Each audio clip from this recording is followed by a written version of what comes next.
भगवान शिव के प्रिय महीने सावन की शुरुआत हो चुकी है और इस महीने में भगवान शिव की कथा कहने और सुनने से सभी कष्ट दूर होते हैं। इसलिए मैं आज आपके लिए भगवान शिव के विवाह की कथा लेकर आई हूँ।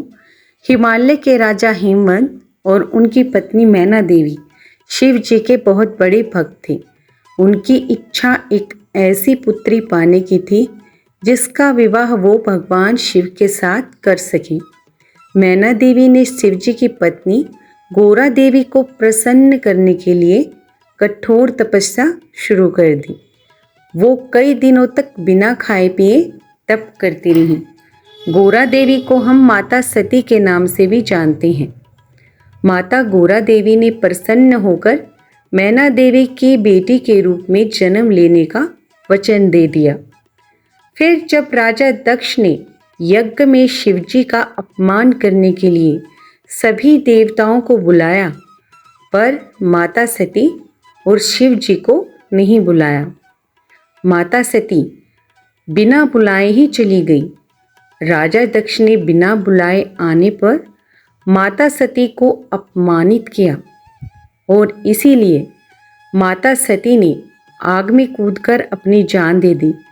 इसके बाद उन्होंने मैना देवी की बेटी के रूप में जन्म लिया, जिसका नाम पार्वती रखा गया। पार्वती ने जब बोलना शुरू किया तो उनके मुंह में पहला शब्द शिव ही निकला।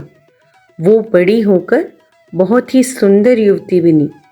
इसी बीच शिवजी ने अपनी पत्नी की मृत्यु से दुखी होकर लंबा ध्यान करना शुरू कर दिया। हेमवंत को आशंका हो रही थी कि शायद शिवजी गहन ध्यान में होने के कारण पार्वती जी को पत्नी के रूप में स्वीकार ना करें। उन्होंने समस्या का समाधान करने के लिए नारद जी को बुलाया। नारद ने उनसे कहा, पार्वती तपस्या के जरिए शिवजी के हृदय को जीत सकती हैं।